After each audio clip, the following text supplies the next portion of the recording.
Alright guys, so we just made it to the consignee where I'm dropping off all the way down here in Alma, Michigan. It's a trailer making company, so they got like a full store-ish, like whole yard, and then they have the whole warehouse and the facility and the whole metal shop and everything right behind me. So what I tell you, it was a pain in the ass trying to just park.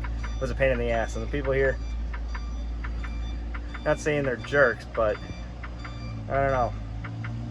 So far, I'll tell you, I've only basically done 2 dedicated routes since I started. And the first one, I went all the way out to North Dakota and then came back, stopped in Minnesota twice. And then right now, this was just a straight shot from Michigan, from Gwinn, Michigan, all the way down here to Alma. And to say it's been a little tedious, especially, your first week on your own, trying to get the nerves out, trying to be comfortable, but also trying to be efficient with like the clock and with traffic and how people honestly react when it's honestly just you in the truck compared to having somebody always, just looking over your behind and making sure you're doing things right, doing things the rail way. It's a lot. It's a lot different. So I think right now, the biggest thing for me is I feel so comfortable doing this already. And that's the good thing, but the scary thing at the same time, because I know this is something that I want. And when I want something, I'm going to put my all into it, and I've been putting my all into it. So with that, I can't say anything bad, honestly, with how the entire process has gone. To literally 2 months ago, I did not have a CDL license. I was not carrying that. I didn't know too much about semi-trailers and semi-trucks, period. And 2 months later, here I am, solo, doing my own thing, being basically my own employer. I just basically work for Roehl, but I'm the one that sets up when I want to make money or not. And if the days are just like, you know what, I want to stop at every single truck stop that I possibly see and just waste my clock, so be it. Or if I want to be as efficient as possible and as safe as possible to get down to my consignee, who I'm dropping my load off to, and get down there fast and start heading home right away so I can take another load and go. That sounded horrible. So I can deliver product, there we go, deliver product on time, efficiently and effectively and safe, and then drive all the way back to Gwinn, get back to my shipper, and then take more product and just keep making money. I think that's the biggest thing that is on my mind right now. The money's there, the drive is there, so I just got to be consistent and I just got to keep doing what I'm doing. And those forklifts are loud as hell for little ass skid steers that they got. Skid loaders, good lord, they suck. Anyways, okay, I'm gonna wait for them, and then I'm literally just gonna drive. As soon as I'm done here, I'm gone.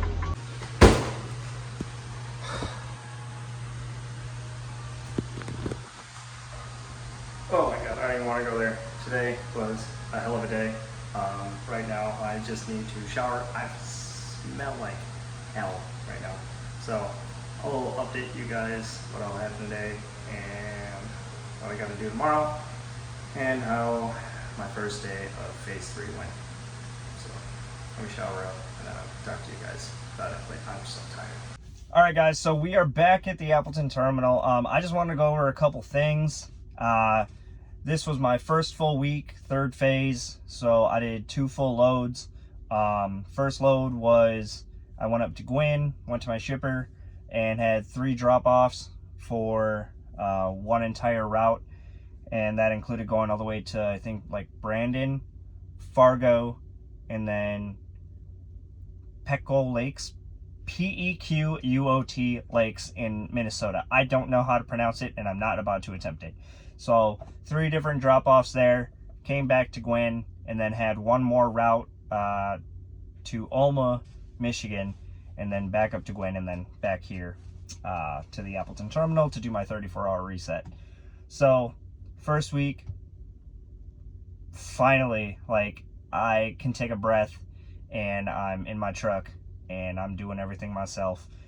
And to say that everything that's led up to it has just been nothing short of a like amazing learning experience, a whole new drive and a whole new perspective on what it takes to truthfully be a trucker and to do the things that it like mentally, physically, like how truthfully exhausting it can be in times, and how you have got to be super, I don't even know the words to say, like you have to be on your game all the time, and if you mess up at any point, there goes your career. And thankfully I haven't had any of those mess ups yet.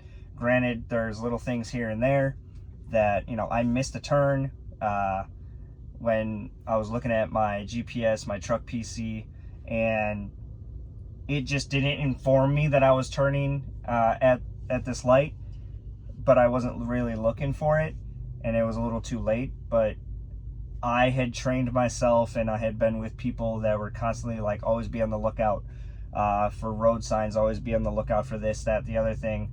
So being able to train my mind in that sense, you know, going into my first week here, I didn't freak out too much about anything. I stayed calm, collective, and comfortable. So that helped me stay true to myself. So with that, it helped me keep my composure for almost everything that I was doing. And whenever I did mess up, I was able to correct it very quickly, very efficiently, safely. And the things that they teach you in GYCDL, truthfully, are what make you successful and how you are able to do this job. So if you're looking to get into Roehl Transport and go through their GYCDL program like I did and countless others did, there's a lot of things that can either persuade you to do this job or that can not persuade you to be in this line of work. Because I will tell you, it is not for the faint of heart.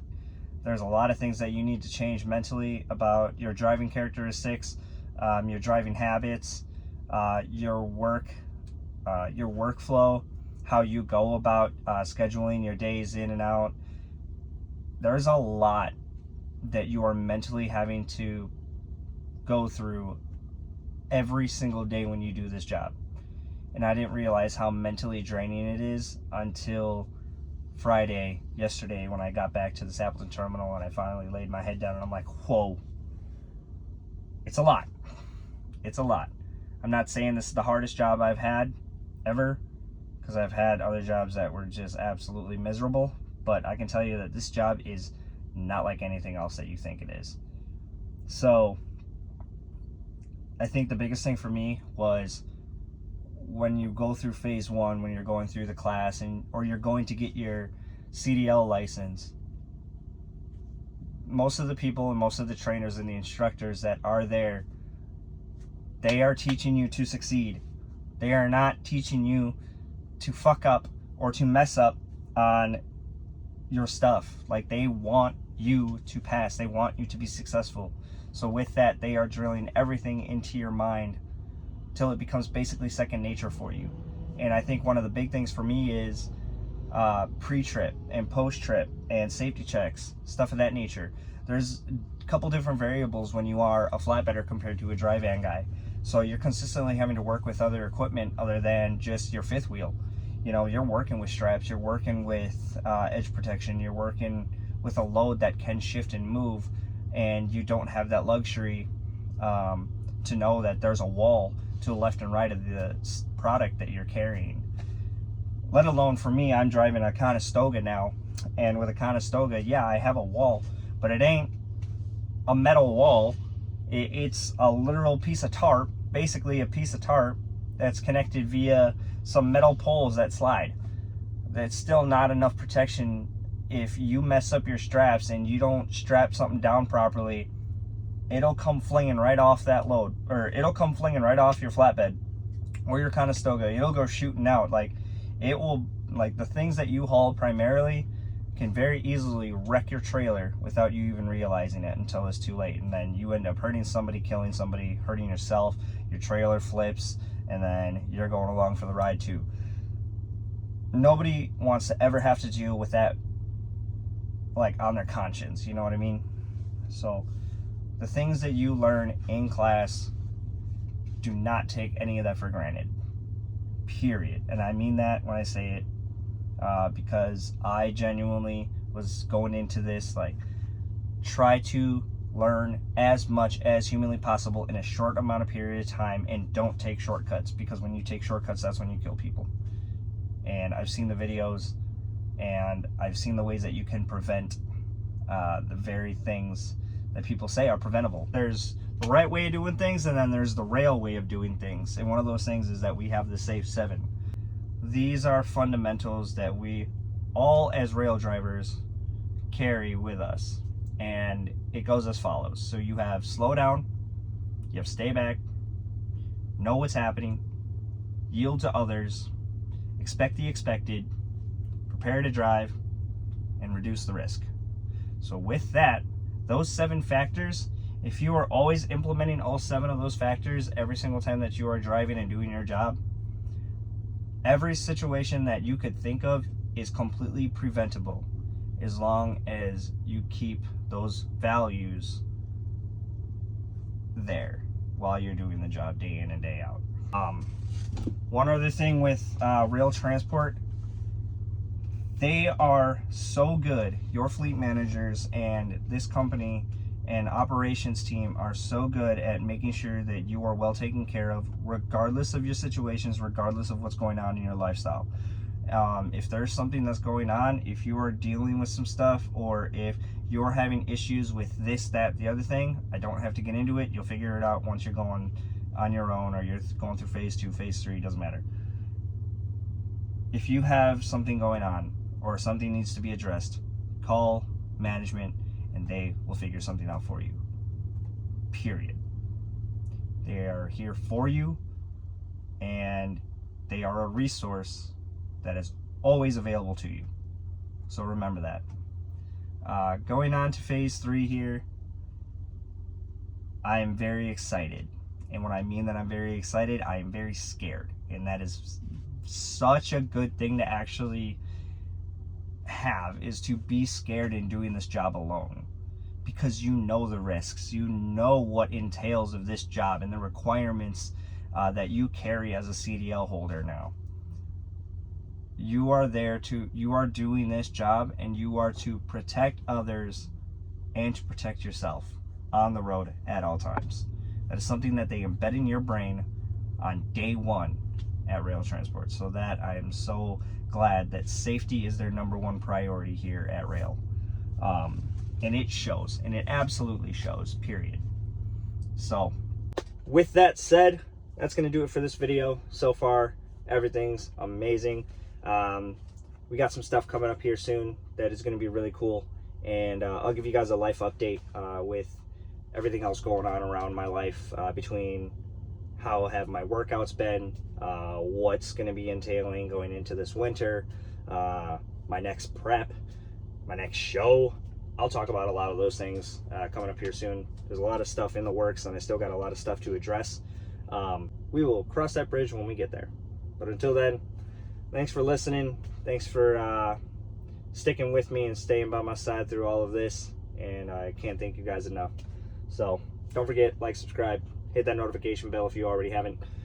Keep up with all the updates that this channel has for you guys. So until then, peace.